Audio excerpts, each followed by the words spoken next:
চব্বিশের গণ অভ্যুত্থানে তাদের যেভাবে অংশগ্রহণ প্রত্যক্ষ পরোক্ষ যেভাবে ছিল সেটাতে করে অবশ্যই বিশেষত তাদের ছাত্র সংগঠন ছাত্র শিবিরের বিভিন্ন মাত্রায় যে এনগেজমেন্ট এই গণঅভ্যুত্থান, কিন্তু তবুও আপনি কিন্তু এখনও এর মানে এই না, এই কাফারার অর্থ মানে এটা না যে আপনার 71-এ আপনার দায় মোচন হয়ে গেছে। আপনি তো এখনও পরিষ্কার করেন না। ইভেন পাকিস্তান ভুল স্বীকার করতে রাজি। পাকিস্তান যদি ভুল স্বীকার করতে পারে আপনি কেন করবেন না? এবং এই জেনারেশনে যারা জামায়াত ইসলামী করছেন কিংবা ছাত্র শিবির করছেন তারা কেন এই দায় নেবে? তাদের তো নেওয়ার কোনো সুযোগ নাই। জামায়াত ইসলামীকে আমরা সবসময় দেখেছি ভারতীয় আধিপত্যবাদের বিরুদ্ধে সোচ্চার কণ্ঠস্বর হিসেবে, এবং তাদের একজন নেতা মাওলানা দেলোয়ার হোসেন সাঈদী, তিনি প্রায় সব ওয়াজেই ভারতের বিরুদ্ধে খুব উচ্চ কণ্ঠে বলতেন, কিংবা তাদের একসময়ের আমির গোলাম আজম বলেছেন যে আসলে ৭১-এ দেশটা ভারতের অঙ্গরাজ্য বা তাদের অনুগত কলোনি হয়ে যাবে বলেই তারা মুক্তিযুদ্ধের পর পাকিস্তানের অখণ্ডতা চাননি। তো কিন্তু ইদানিং আমরা দেখেছি যে জামাতের একটা বড় অনুষ্ঠানে চিহ্নিত একজন, যিনি অভিযুক্ত ভারতের স্টেশন হেড বা একজন চিহ্নিত একজন সাংবাদিক সন্তোষ শর্মার উপস্থিতিতে খুব আলোচনা সমালোচনার জন্ম দিয়েছে। তো এই যে এই অবস্থান, এটা কি তাদের জন্য আত্মঘাতী কিনা জামাতের জন্য এই অবস্থানটা? এই ক্ষেত্রে আমি একটু শক্ত মন্তব্য করি। এটা জামায়াত ইসলামী তাদের হয়তো পছন্দ হবে না, কিন্তু ইতিহাসের স্বার্থে বলতে হবে, জামায়াত ইসলাম কিন্তু বরাবরই বাংলাদেশ ইতিহাসে গুরুত্বপূর্ণ সময়ে খুব ভুল অবস্থান নিয়েছে। 47-এ যখন এই জনগোষ্ঠী পাকিস্তান আন্দোলন চাচ্ছে তখন তারা অখণ্ড ভারতের পক্ষে দাঁড়িয়েছে। এই অঞ্চলের মানুষ কেন পাকিস্তান আন্দোলন করছে এটা তারা ধরতে পারেন নাই। হিস্ট্রির ট্রেন্ডটা তারা মিস করেছে। 71-এও একই ঘটনা, তারা তখন এবার অখণ্ড পাকিস্তানের পক্ষে দাঁড়িয়েছে, ঠিক আছে। এবং তারা যেই যুক্তিটা দেয় আর কি, যেটা ভারতের খপ্পর থেকে আমরা বের করা। আপনি এখন দেখেন একটা জনগোষ্ঠীর তো সংগ্রামটা ধারাবাহিক।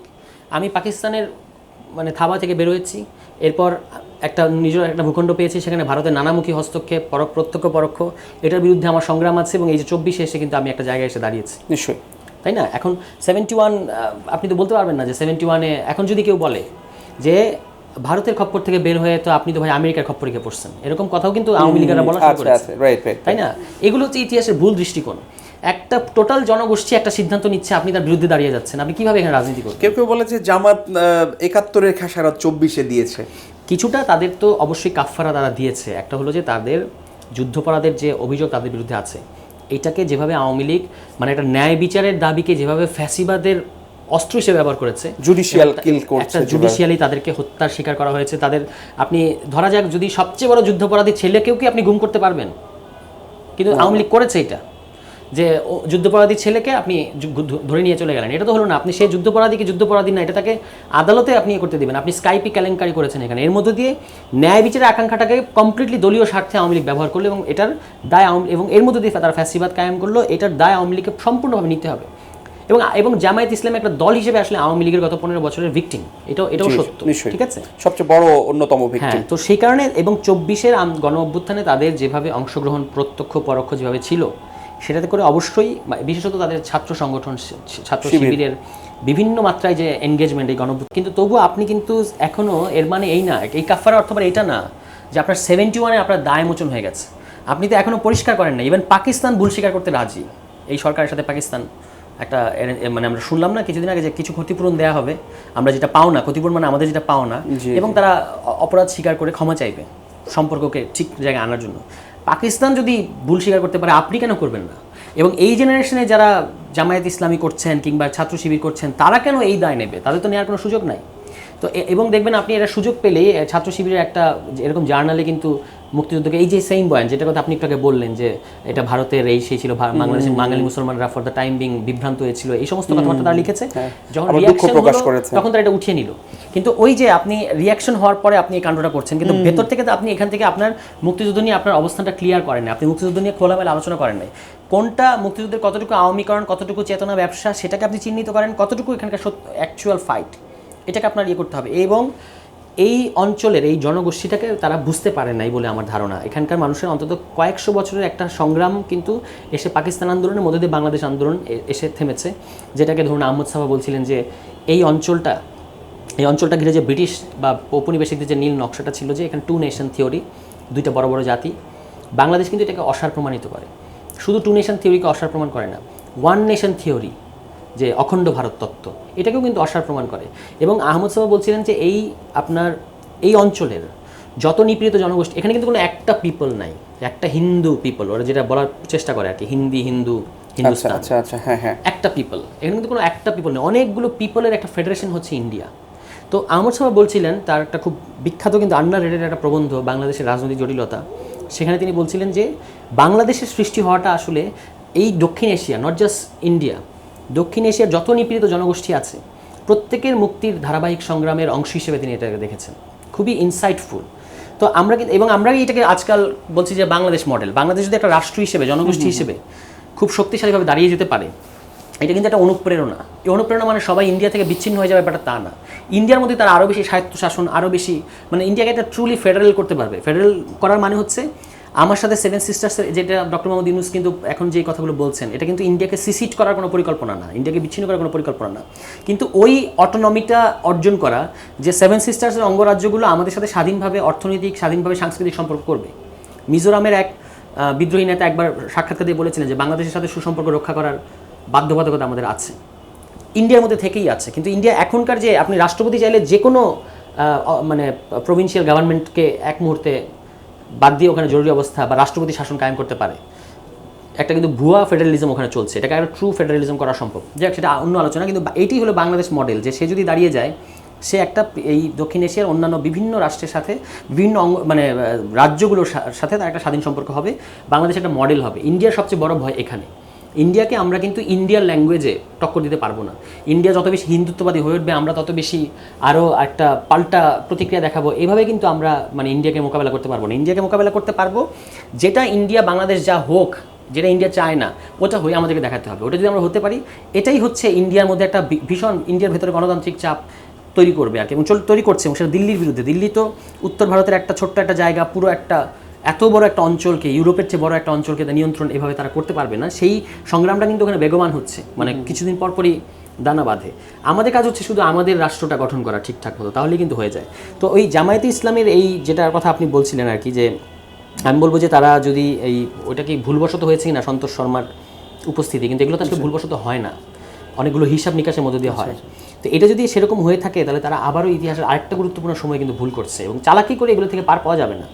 যে আমি 24-এর অংশ নিয়েছি, সুতরাং এখন আমি যদি সন্তোষ শর্মাকে আনি, কেউ প্রশ্ন তুলবে না, কিংবা আমার 71-এর ওই ভূমিকা নিয়ে কেউ প্রশ্ন তুলবে না, এটা হতে যাচ্ছে না। এই জেনারেশনের কাছে তত্ত্ব, ইনসাইট, ব্যাখ্যা, অ্যানালাইসিস সব এত বিপুল পরিমাণে আছে যে আপনাকে আপনার যে কোনো, আপনি কখন কি বলেছেন, 92 সালে গোলাম আজম সাহেব কী বলেছেন, এটাও আজকালকার ছেলেমেয়েরা 2 মিনিটের মধ্যে নিয়ে আসবে। যেমন ধরুন রাষ্ট্রধর্ম নিয়ে তো এখন আমরা কেউ কথাবার্তা বলি না, কারণ এটা স্পর্শকাতর ব্যাপার। যখন এরশাদ রাষ্ট্রধর্মটা আনছিলেন, তখন যে জামায়াত ইসলামের বিরোধিতা করেছেন, এটা তো ইতিহাসের সত্য।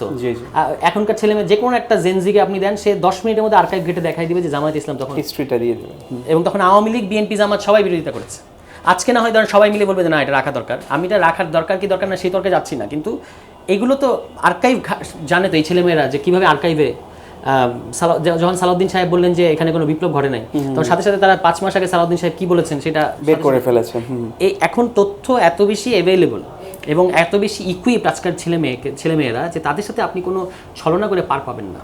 আমরা নারী যে কমিশন সংস্কার প্রস্তাব দিয়েছে প্রধান উপদেষ্টার কাছে, সেখানে দেখলাম নানা কিছু প্রস্তাবনার মধ্যে এমনও আছে যে যৌনকর্মীদের শ্রমিকের স্বীকৃতি দেয়া বা উত্তরাধিকার আইন বাতিল, অর্থাৎ নারী পুরুষের সমান সম্পত্তির বন্টন হিস্যার বিষয়ে, এবং সেখানে ধর্মীয় কারণে নারীরা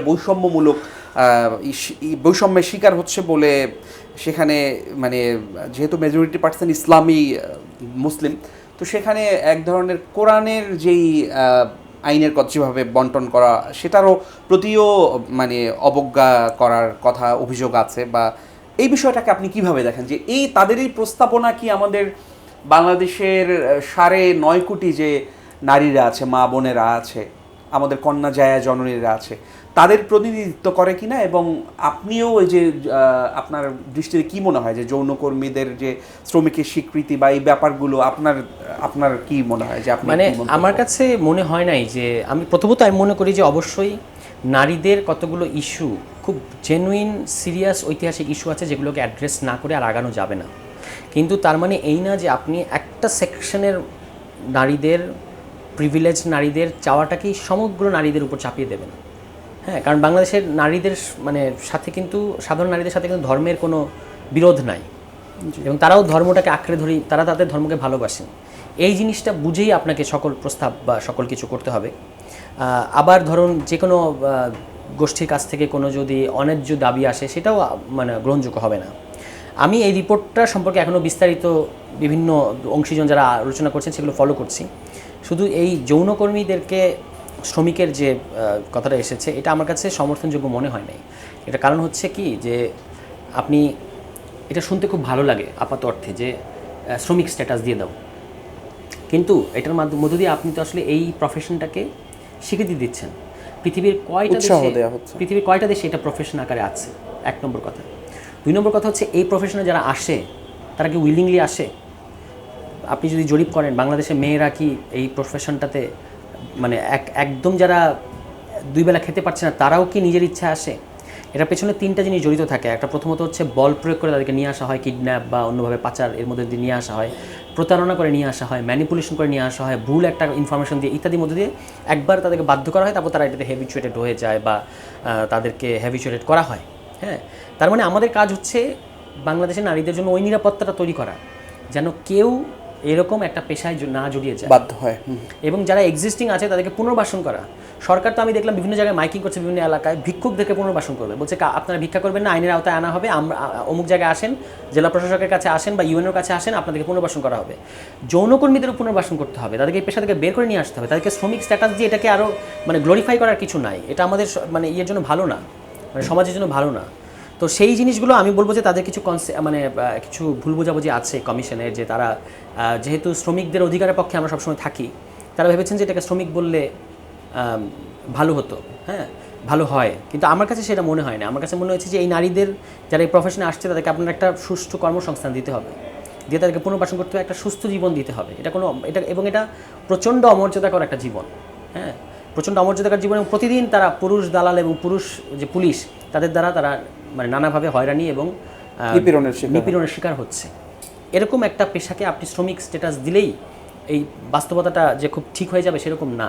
ঠিক আছে, অনেক সময় দেখা যাবে যে তারা একটা শ্রমিক যে আয় করে তার চেয়ে বেশি হয়তো তাদের আয় আছে, তাতে কি সমস্যার সমাধান হয়ে গেল? বিষয়টা শুধু তো অর্থনৈতিক দৃষ্টিকোণ থেকে দেখলে হবে না।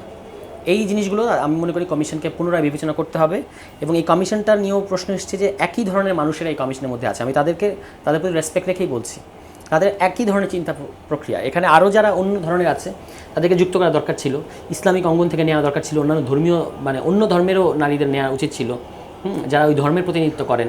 এরকম করলে এই কমিশনের প্রস্তাবটা আরও বেশি ইনক্লুসিভ, আরও বেশি গ্রহণযোগ্য হতো। কিন্তু কথাটা হচ্ছে যে নারীদের জন্য আপনাকে কিছু করতেই হবে এই জুলাই গণঅভ্যুত্থানের পরে, কিন্তু সেটার মানে আবার এই না যে আপনি পুরো সমাজকে তার মানে খেপিয়ে একটা কিছু বা পুরো সমাজের পালসটাকে না বুঝে আপনি একটা কিছু প্রস্তাব করলেই সেটা গ্রহণযোগ্য হবে। কিন্তু এই যে উত্তরাধিকার আইন এবং বলা হচ্ছে ধর্মীয় কারণে নারীরা বৈষম্যের শিকার হচ্ছে, কেউ কেউ বলছে যে নারীরা তো আসলে পুরুষের চেয়ে তাদের সম্পত্তি বেশি পান, কারণ তারা সন্তানের কাছ থেকে, স্বামীর কাছ থেকে, ভাইয়ের কাছ থেকে পান। তো ধর্মকে আসলে এই কমিশনের মাধ্যমে মানে যেহেতু ধর্মীয় বৈষম্য তারা বলছেন, কোরআনের আইনের উল্লেখ করছেন অনেকে, মানে ইউনূস সরকারকে ধর্মের মুখোমুখি দাঁড় করিয়ে দেওয়ার একটা অবস্থা হয়ে যাচ্ছে কিনা এক্ষেত্রে? ইউনূস সরকারকে ধর্মের মুখোমুখি তারা দাঁড় করাতে চেয়েছেন কিনা আমি বলতে পারবো না, তবে তাদের নিজেদেরই ধর্ম সম্পর্কে খুব বড় ধরনের একটা অজ্ঞতা আছে। তারা সবসময় মনে করেন যে ধর্ম হচ্ছে নারীর বিকাশের ক্ষেত্রে, নারীর উত্থানের ক্ষেত্রে বা নারীর স্বাধীনতার ক্ষেত্রে একটা অন্তরায়। এটা তাদের একটা প্রিকনসেপশন আছে বলে আমার কাছে অনেক সময় তাদের অনেক কথাবার্তায় মনে হয়েছে। বিদ্যমান যে সম্পত্তি আইনটা আছে, মানে যেটা পারিবারিক আইন, এই আইনটারই ঠিকমতো প্রয়োগ হওয়া উচিত। এটাই সুনিশ্চিত করা উচিত যে এটার মধ্য দিয়ে যে ব্যবস্থাটা করা হয়েছে সেটা ঠিকমতো নারীরা তার সুফলটা পাচ্ছে কিনা। কিন্তু অন্যভাবে যেভাবে বলা হচ্ছে, এটা আসলে এই পুরো জিনিসটা সম্পর্কে অজ্ঞতা থেকেই বলা হচ্ছে বলে আমার ধারণা। উল্টো যেটা করা যেতে পারে সেটা হলো যে এই যে নারীরা বিদ্যমান পারিবারিক আইনের মধ্যে দিয়ে সম্পত্তি যেটুকুর অধিকার তাদের আছে সেটুকু না পাওয়ার ক্ষেত্রে, নিশ্চিত না হওয়ার ক্ষেত্রে কী ধরনের ফ্যাক্টরগুলো ভূমিকা রাখছে, সেগুলোর ক্ষেত্রে তারা ওই বাধাগুলো অপসারণ করার প্রস্তাব করতে পারত।